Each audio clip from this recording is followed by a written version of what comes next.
Sure. I want to welcome everybody to the February 23rd PPIC meeting. Ned, I understand that you have, you may have to jump in and out. It's the same issue I have. I'm coming to you from Frisco, Texas, which is Dallas. Sepro has over 22,000 requests for service, and so they put out an APB for everybody in the country, and we're all helping. But welcome. I want to call the meeting to order. Like to do a roll call if possible. All right. Good morning, everyone. Mr. Barham. Yes, present. Mr. Evans. Present. Mr. Peterman.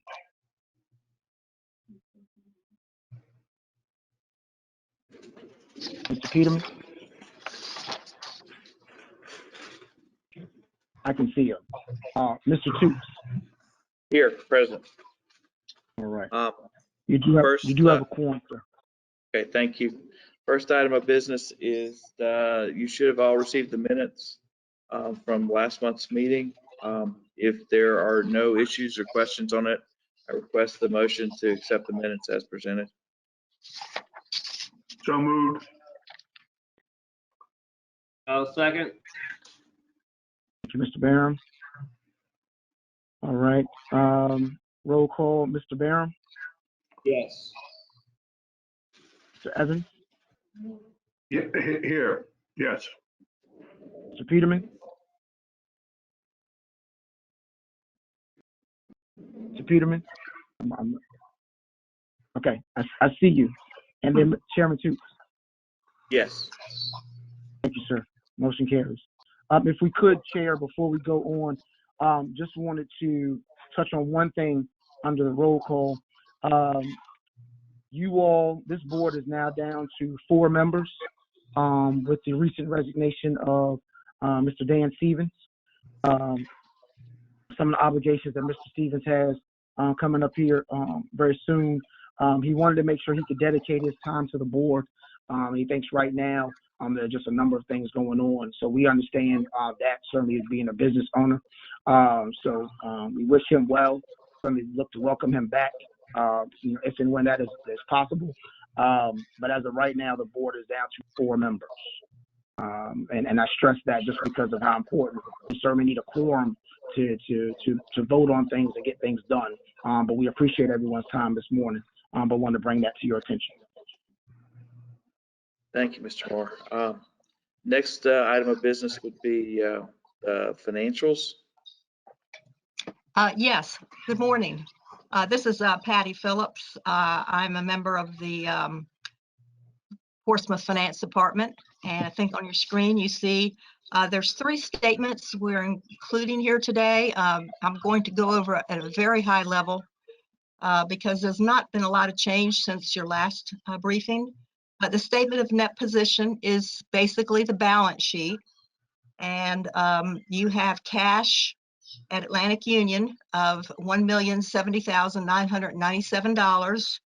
You have property held for resale, the 2 properties at Burton's Point. You owe the city a little bit of money, $15,000, and your unrestricted net position is $1,005,000, which is basically your cash and your property. Going to the next chart, the statement of revenues, expenditures, and changes in net position, which is basically your income statement. You've got industrial revenue bond fees of around $5,600. You've incurred some expenses, audit expenses, and some business development expenses. And basically, the income before transfers is negative $5,971. So your net position is, as it is on the statement of net position, is $1,005,000. The last chart is something that may be useful to some of you. It basically compares your budget for fiscal 21 to what you've either received or spent year to date through December. So you can see you have not spent a lot compared to your budget. And if there's questions, either now or you think of them later, don't hesitate to ask.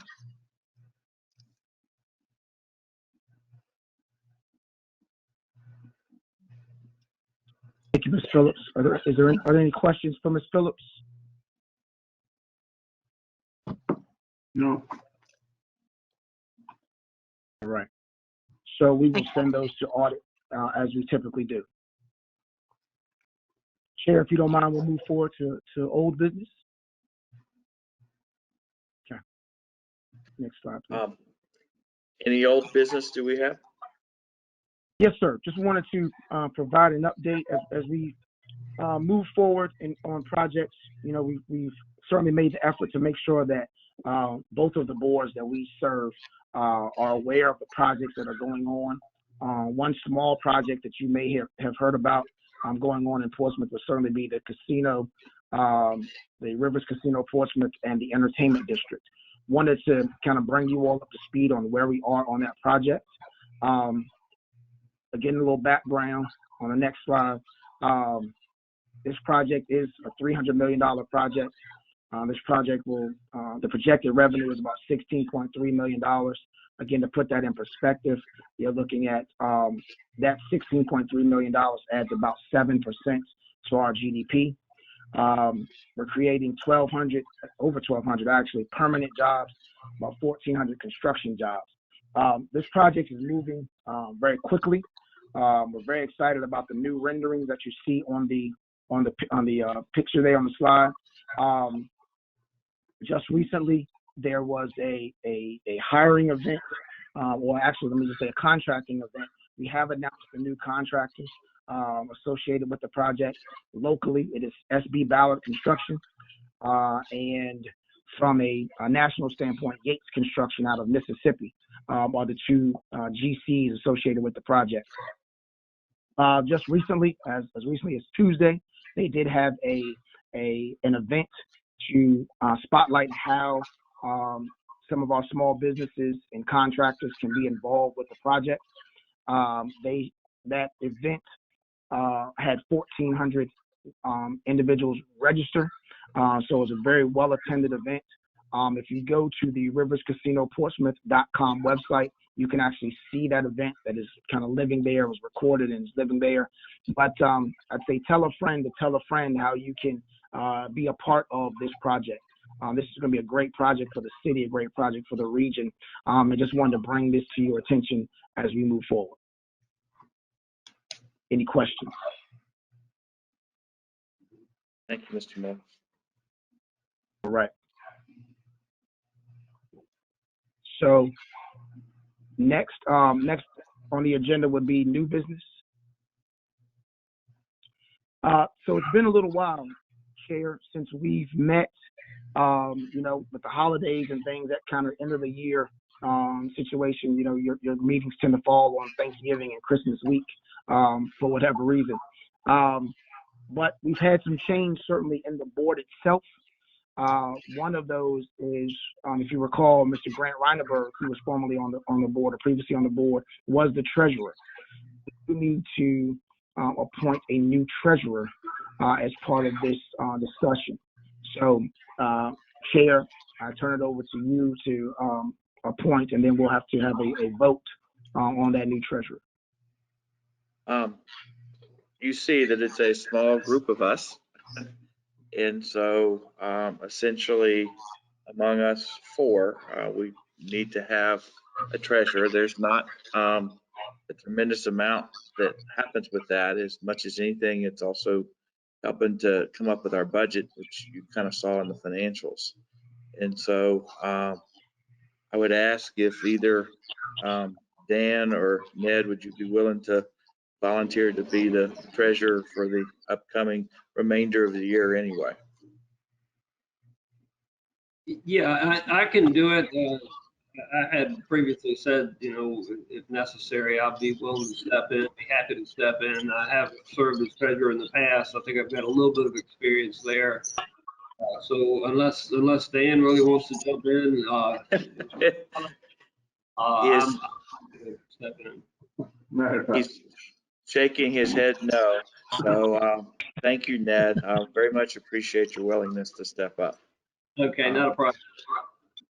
All right, so Chair, if we could get a motion and then a second, and then we'll vote on that. I'll make a motion that Ned Fair be treasurer. Thank you, Dan. Ron, can you put your thumb up and that could be a second? Okay. Thank you, Mr. Honestly. Peterman. Thank you, Mr. Evans. Well, any discussion of the motion? All right, Mr. Barron? Yes. All right. Mr. Evans? Yes. Mr. Peterman? I'll take that as a yes. And Mr. Toops? Yes. Thank you, sir. Motion carries, and congratulations, Mr. Barron, on being the treasurer for PPIC. Thank you very much. The next part of that, Chair, would be the creation of the Budget Ad Hoc Committee. Typically, that includes the treasurer and another individual. I don't think we need a vote on that, but just an appointment in consensus, if you will. And Ned, I'm happy to help you with that. All right, yeah, why don't you and I do it? I guess just from an experience level, and certainly I'll be willing to take any kind of input from the other members there, but Sure.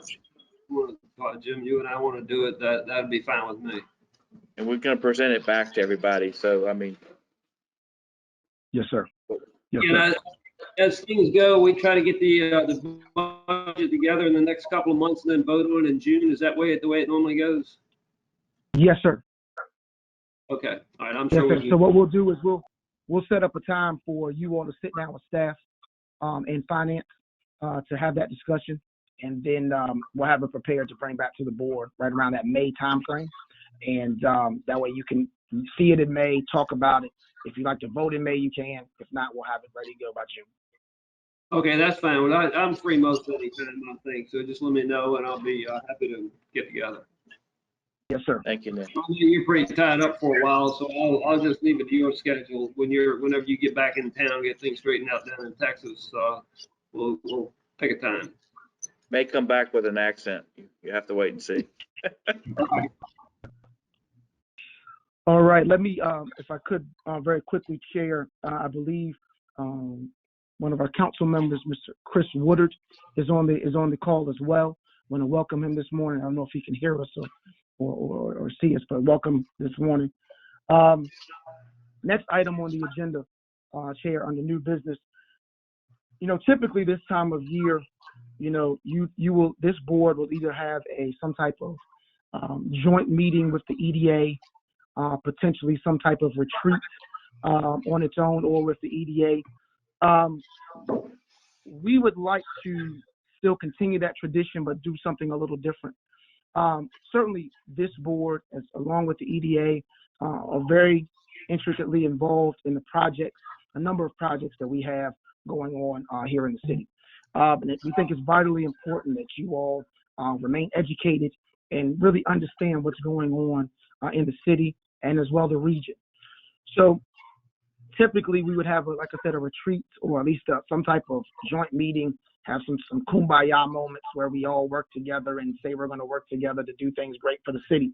But this year we want to do something a little different. Staff is proposing to have what we call a state of the market retreat. And under this retreat, what we would have is bring in some brokers involved with the various sections and sectors in economic development. So residential, commercial, industrial, office. Bring in some experts in those fields to really talk about Portsmouth more specifically, but also the region as far as where the market is right now, so that you have at least a baseline of understanding of what is going on in the market. We'd like to have this jointly with the EDA, and we're proposing to have this, if at all possible, April the 30th, which is a Friday, and have that go from about 9 a.m., say maybe till about 12. But I think this will give a great overview. We're going to have some other special guests as well. I think we're going to get the port to be involved so they can give their kind of update and what they see from the state of the market situation. Certainly staff will kind of weigh in on what we see, but we think this is a great opportunity for you all to really understand what the market possesses. So when you're looking at industrial projects, when we're looking at other items such as what we're going to talk about later on this morning, you kind of really understand the background and why some of these projects are important or why they make sense in Portsmouth. So I was hoping this morning to kind of get a consensus, and we'll start putting that together again for April 30th. You'll still have your PPIC meeting in April, which would be that Tuesday, but this will be again a separate joint meeting with the EDA, and it will be virtual. I think it's a great thing to have, since we do have more activity, there are more things going on, and to get everybody an update and to allow y'all to participate and give some feedback, and also just be up to snuff with what's going on, I think is a great thing. That day tentatively works for me, and I hope it'll work for everybody else. Yeah. It works for me as well. That's Good. Yes. Right. Good. So we'll start putting that together. We'll get some more details, but that's right after. By that time, you would have had your budget, at least a couple budget meetings, have some things under your belt, so you understand where you're going for the next fiscal year. EDA as well, so we can make sure that, again, you all have the background, and I think that's going to be a great opportunity again to learn some different things. So we'll keep you abreast of where we are as far as putting that together. All right. All right. The next item on the agenda on the new business chair is we want to remind everyone about the Portsmouth and Chesapeake Joint Land Use Virtual Town Hall, which is March 2nd. This falls right in line with some of the things we've been talking about with Mr. Peterman, as far as how can we work together, not just with the shipyard and the federal government, and, local government, but also with our additional localities. With Chesapeake, our neighbor, to figure out when we have some of this surplus land, what can we do? Also, when it comes to resiliency with regards to sea level rise, things of that nature, what are we working on? Myself and staff have been working with other staff throughout the city, as well as the city of Chesapeake, as well as folks from the shipyard, including Doug Taylor and such, and the folks at HRPDC, or the Hampton Roads Planning District Commission, to put this together. So we're excited, and we hope you all can join us. There's a free virtual event, and it's at 12 o'clock on the 2nd of March. I wanted to bring that to your attention if you did not know about it. All right. All right. And the last item in new business, sir, is going to be, we talk a lot about, what we do in economic development. And we kind of do that, what I call the old school economic development, where we land a project, announce the project, and create the jobs. Well, we're really focused on taking that a step further. And we want to make sure that not only when we land the project and create the jobs, we're trying to make sure that folks here in Portsmouth are eligible and ready to take advantage of those jobs. So we're really pushing and looking at our workforce development program. We have a new initiative called Portsmouth at Work. And we think this is going to be a powerful way for us to be competitive in the region. And again, change a lot of things when it comes to the quality of life of our citizens here in the city of Portsmouth. Next slide, please. So when we talk about, what this is really like a talent development and retention initiative that we're really focusing on the unemployed and the underemployed folks here in Portsmouth. So again, create a pipeline. So when we create these jobs and have these major projects like a lineage and so forth coming into the city, our folks are ready to take advantage. But we're going to also want to take it again a step further and make sure that any job that is created in the region, our folks are ready to take advantage of it. And why is that important? Because you all know Portsmouth has one of the highest unemployment rates, and with that comes some of the highest inequality in the region. And so when we start talking about unemployment, we start talking about inequality, we've got to make sure we change those. And we got to make sure that we help these businesses that have labor shortages. You all know, CDL drivers. We got to make sure we've got these folks that when it comes to distribution and logistics, Got to make sure when you open up a warehouse that you got the drivers and folks to fill those positions to get these products moved back and forth, whether it's at the port, whether it's at a warehouse, wherever. So we really want to take the opportunity. We've put together this initiative to really talk about, we're going to focus on naturally lowering the unemployment rate and changing the underemployment rate here in the city. And we're going to do that one person at a time and one job at a time. But we really got to make sure that we focus on changing things like the quality of life. So we got to talk about changing that median income, increasing that median income. We got to talk about, changing the poverty level, lowering that poverty level. Those are some of the things that we're going to look at to really focus on top of, again, the unemployment rate and the underemployment rate. Those quality of life factors, again, are what's going to be what are changing our city as we go forward. And if we can focus on those, we can change Portsmouth for the better. As you can see on the next couple of slides, we start talking about the metrics that we have.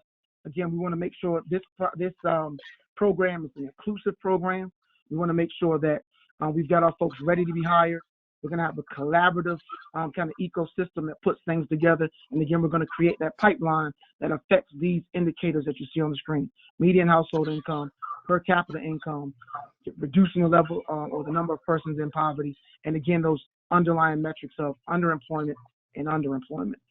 So what we've done is we've kind of put together a kind of talent ecosystem, if you will, with a number of external partners, as you can see here. I won't name all of them, but when you start talking about workforce council, when you talk about working with the port, when you talk about Tidewater staffing, folks and things of that nature, the chamber, you add to that our internal partners, public schools, our human resources department, social services, the list goes on. That ecosystem creates what we consider to be that Portsmouth at Work kind of coalition. We've put together, right now, we've launched this initiative. We've got a kind of a two-pronged approach. Certainly we have COVID going on right now. So the in-person, cohort kind of style, we're having that launch a little bit later in the year, right around May. But right now we have some live free virtual trainings for our folks here in Portsmouth. And they include being able to learn work from home skills. You can be certified in working from home. Mr. Toots right now is in Texas, helping out there with what's going on from a weather standpoint. But imagine being an individual that lives in Portsmouth, but you could work and be certified to work for a company that's located in Texas. That's a great opportunity. That opens up another 300 to 350,000 jobs for our folks right here in Portsmouth.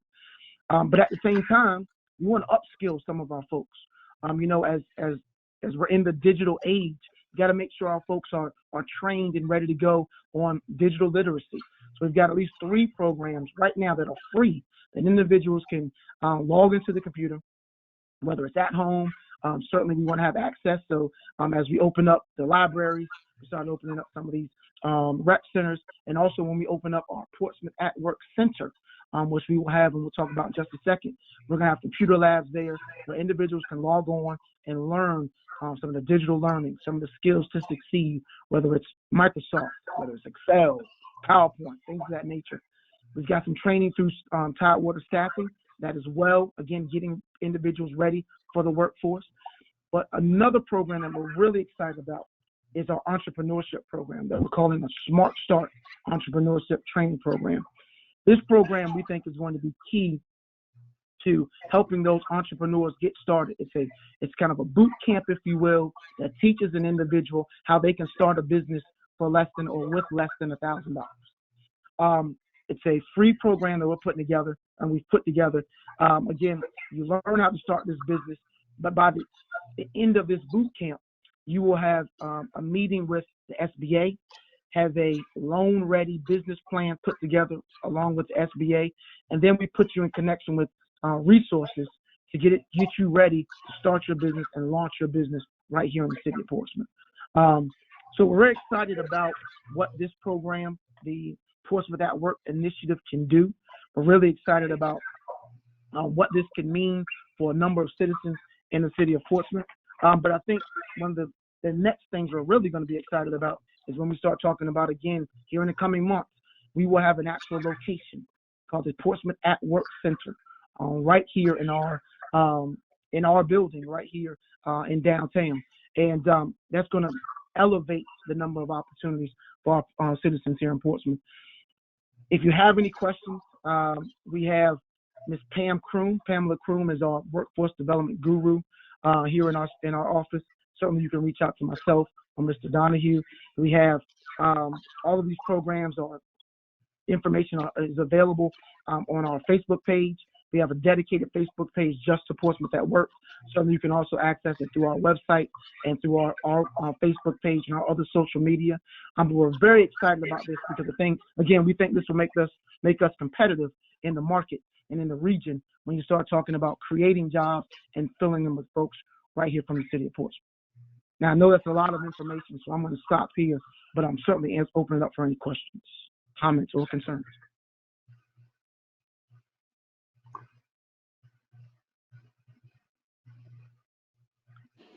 We appreciate the update and that Portsmouth is being active at trying to create opportunities for all of our citizens and to both get to work and to up their skills and to improve their work. And there's opportunities there and everybody should participate.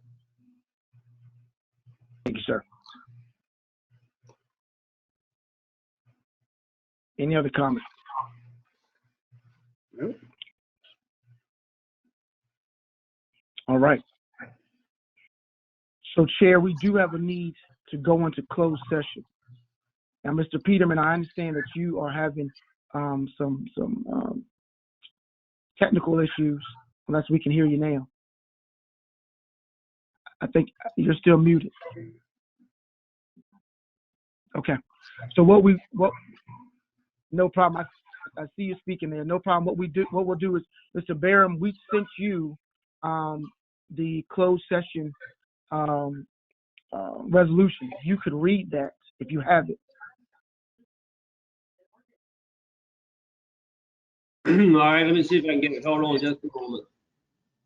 Okay.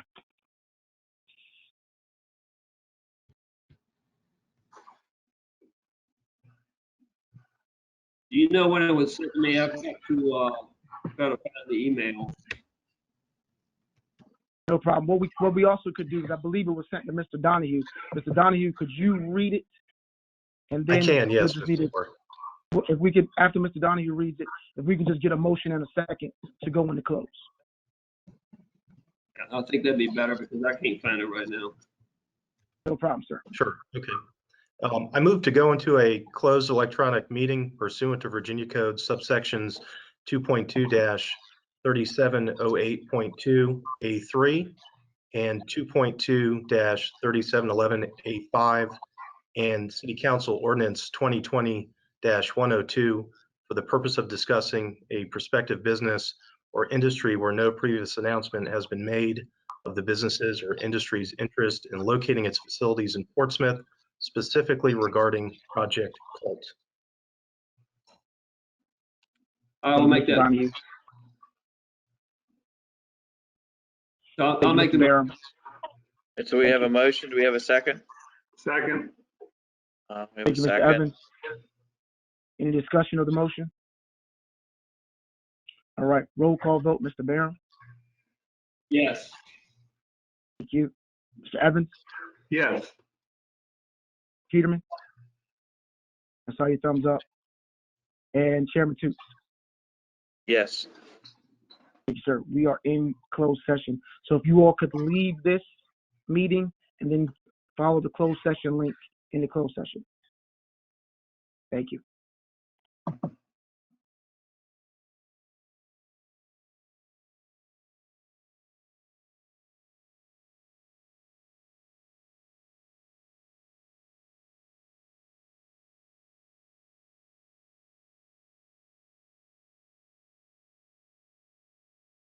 Mr. Moore, can we say anything while we're waiting? Is that all right? That again? Can we say anything while we're waiting, or do we have to wait to go back into session? You can just keep in mind you're in open, technically. No, yes, sir. We want to make sure that we give Mr. Galaxander the port a chance to give an update too. That's Yes, sir. all. Yes, sir. As soon as we come back into open. Yes, sir. I just wanted to make sure it wasn't on the agenda. I wanted to make sure we got it. Okay.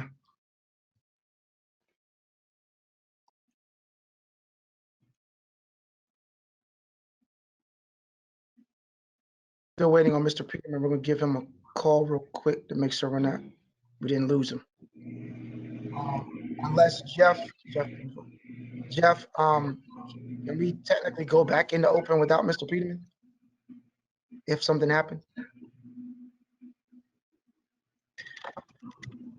We can go back into open, but we'll need to make the certification. So we really need him back for that, but we can continue and then do the certification when we have him. Okay.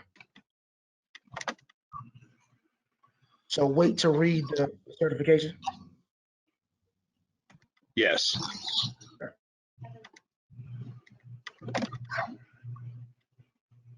Got him on the phone. Let me give him just a second, see if he can jump on.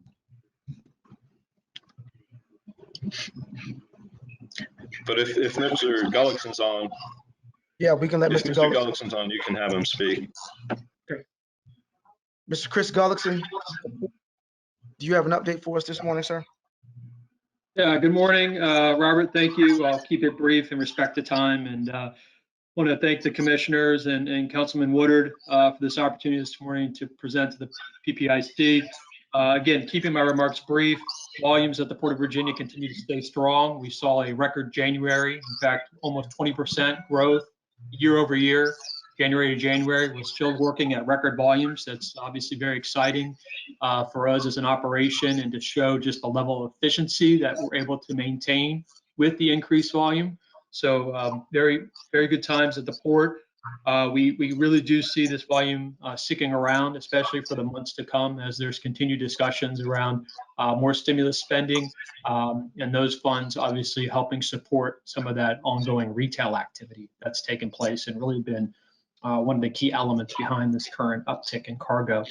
We still see many headwinds on the West Coast, so there are a number of big companies that are still trying to, I would say, optimize and find solutions within the supply chain. And so Virginia, in its current great state, is really proving itself, and we've been able to have that message in the marketplace that we can take more freight. And we're beginning to see some of that also matriculate our direction from other gateway ports into Virginia. So very promising time. We're excited to see what the second half of this fiscal year holds for us, and also excited to see some of the development here in Portsmouth. I think many of us have seen just the ongoing development at Lineage Logistics, and I know we're very excited to have that new facility come online and support their efforts here in the back half of 2021. So with that, Mr. Moore, if there's any questions from you or the commissioner or Councilman Woodard, please feel free, but I'll stop my remarks there.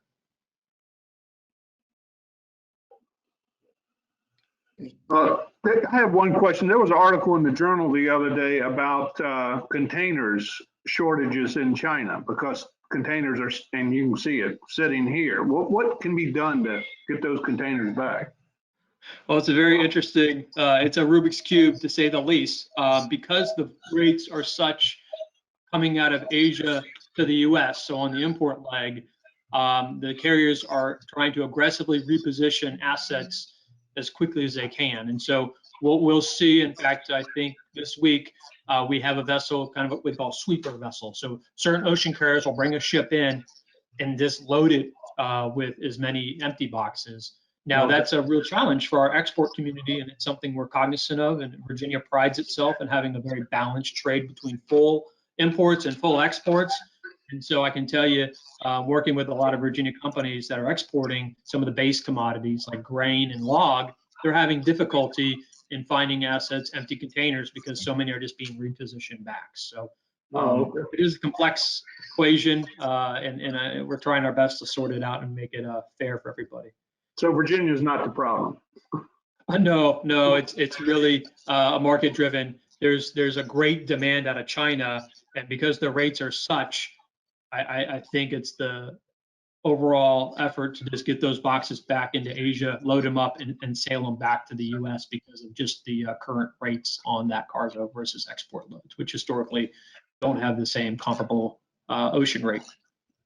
And that is a compliment to the Port of Virginia in that the volume of exports and the volume of imports are almost equal. And that's a pretty impressive thing. I think I've always been very impressed with that for the port. Yeah, I mean, just interesting tidbit. I know we're past 9, I apologize, but at that point on exports, we think of base commodities, but so many times we're also looking for those value adds. And with Virginia's deep water and ability to handle any ship out there calling the East Coast, that's really one of the advantages we have as a last call port. People don't think of the advantage there, but being able to load these ships as heavy as possible and as full as they can get them here in Virginia with exports of value, and then putting them into the global marketplace. And that's a real advantage other ports can't leverage like Virginia can. So. Thank you. All right. I know Thank you so Mr. much. Peterman is now on too, so. Yes, sir. So if we could, Mr. Donahue, could you read us back into open that certification? Do you Yes, have sir. that? I do. I hereby move that each commissioner certify that, to the best of his or her knowledge, only public business matters lawfully exempted from open meeting requirements under the Virginia Freedom of Information Act, and only such public business matters as were identified in the motion by which the closed meeting was convened were heard, discussed, or considered in the closed meeting just concluded. Could I I'll get make a, that. thank you, Mr. Barron.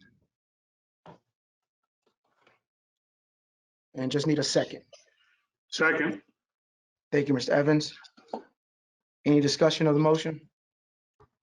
All right, Mr. Barron, Yes. Mr. Evans, Yes. Mr. Peterman, thumbs up, take that. Mr. Toops. Yes. Thank you, sir. We are officially back in open session. The next item, or I'll say the last item on the agenda, commissioners, we'd like to certainly give you all the opportunity to update us every month on items that you all may have, maybe things you've heard, maybe questions you may have. So at the end of every meeting, we're going to open it up for items submitted by the commissioners. Didn't know if you had anything this morning, any comments you wanted to make, things of that nature. Now's that time.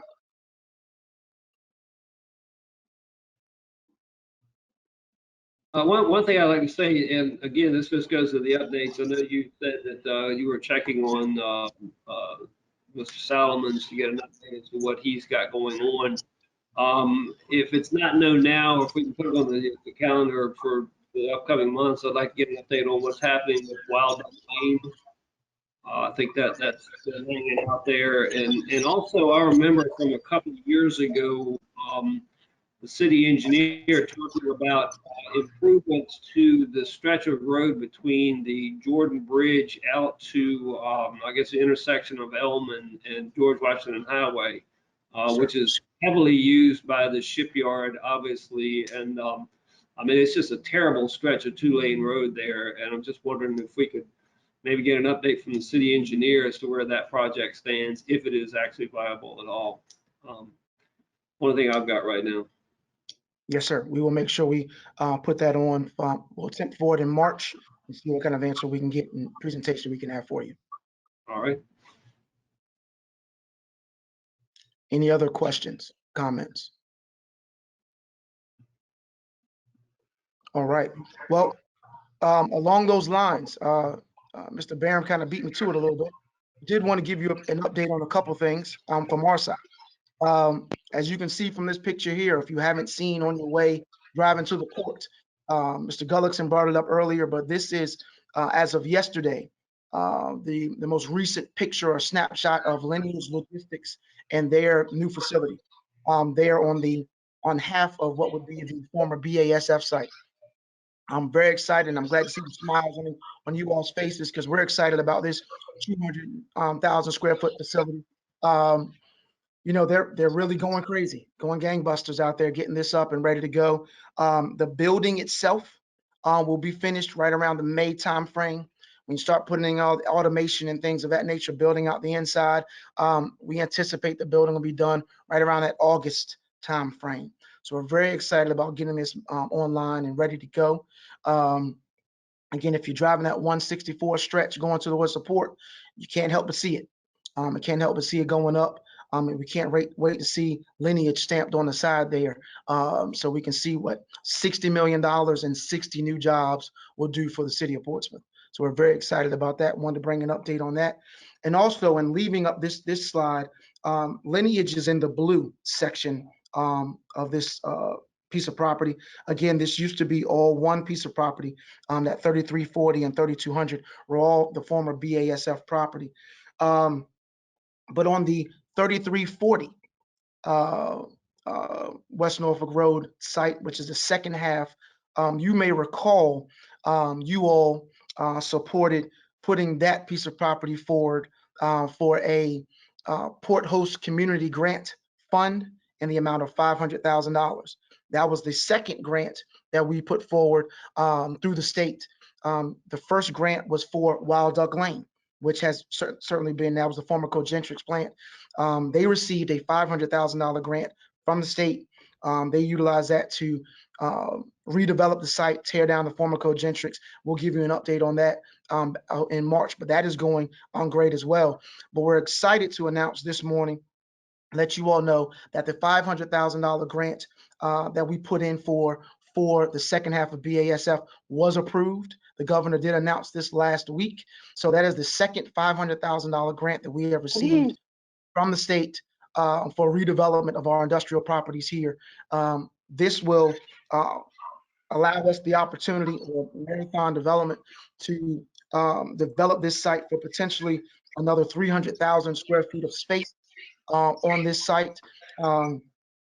Still under wraps as far as what can go there just yet. We'll save that announcement for later. But you're looking at potentially another 300,000 square feet of facility, warehouse distribution facility, potentially. So congratulations to PPIC and the hard work that they put in nominating that project. And again, working with the state, another $500,000 grant that will be utilized to redevelop this site. So you all should certainly be congratulated. Certainly want to congratulate Mr. Donahue in putting that application through and forward. And we're going to go for another 500,000 on the next round. So we'll bring that to you in the coming months as well. As long as they keep providing the funding, we're going to keep asking for it. But that's some great news, I think, to end the meeting on, and for Councilman Woodard's purview and for his knowledge. Mr. Woodard, there is a program through the state called the Port Host Community Grant Program. It's only for 5 localities that have a port located in their locality. That is for Portsmouth, Norfolk, Newport News, Hampton, and Front Royal. And so we have the opportunity to apply for this grant. This grant has $1 million in the pot. This $1 million is split up right now at $150,000 is what each locality is eligible for automatically, as long as we have a project. And then there's an opportunity, when you take 5 and multiply that by 150, it only comes up to $750,000. So there's about $250,000 left in there. Plus, if there are no other applications, there's some extra money. Each year we've asked for $500,000. For the last 2 years, we've received that $500,000 specifically for 2 projects. I will tell you and the board that there is an opportunity potentially for that grant fund to be increased by an additional $500,000. So that could be $1.5 million in the pot. That would also potentially give us the opportunity to raise that minimum amount to $200,000. I think it's $200,000. Was it $250,000, Mr. Donahue? I believe 250. $250,000 would be our minimum. We're still going to ask for more than that, but this has been a success certainly for Portsmouth and for the region. There were 2 other projects, one in Newport News and one in Norfolk, but certainly we're focused on that Portsmouth project. We were the only project to receive $500,000, again, for the second year in a row. So very excited about that. Port-related businesses have the opportunity to come in as long as they can match that $500,000. We're here to support that project as best we can, or any project. But $500,000 investment, and again, Marathon is doing well over that. But any way that we can help with those costs, we can. So congratulations again to the port, to the PPIC members, and the city of Portsmouth. And congratulations, Mr. Moore, Mr. Donahue, It's impressive that in $1 million total, Portsmouth has taken 50% of it twice. I continue to encourage us to drive a truck through it, and just if it's available, it's helping us to redo things and to bring jobs in. So wonderful work for everybody, and that's exciting. Good. Any other comments? Maybe a thumbs up for Mr. Peterman. Councilman, I'll leave you with any final thoughts if you have anything. Okay, like I say, I'm definitely excited to hear you guys putting in such hard work. These numbers right here are phenomenal. I just got a phone call. They told me to take as many notes as I can because they know I take a whole bunch of notes, and I think they'll be proud to hear, just the free money that you guys are applying for and bringing back to the city. One thing we know is I've seen in your previous slides that we do have a lot of challenges here. We are looking for new ways to sustain ourselves as a city, and pretty much I think you guys are going a little bit over the bar to make sure that Portsmouth it have some type of foundation so we can continue to grow and be a progressive city. So believe me, anytime I can hear some free money coming here, and I can report back to Mayor Glover and the council. I'm pretty excited. I love development. I like logistics. If you guys don't know, I was an admin manager for a long time, so I like the different moving parts that you guys are putting together, and hopefully we can keep this committee intact. And you guys can work on some future projects and continue to get that money that's left on the table. Like I say, I'm excited. I like what you guys are doing, and I'm just glad to be a liaison of this particular board. Thank you. Appreciate that, sir. Appreciate that. The only other thing I have, Chair, is just to remind you all that the next meeting is Tuesday, March 23rd. Typical time frame, 8 a.m. Thank you, Mr. Moore. If there's no other business, then I'll close the meeting. Thank all y'all. We're doing some really good work, and we want to continue it. All right. Take care. Thank you, sir. All right, thank you. Nice work, everybody. Yeah. Thank you all.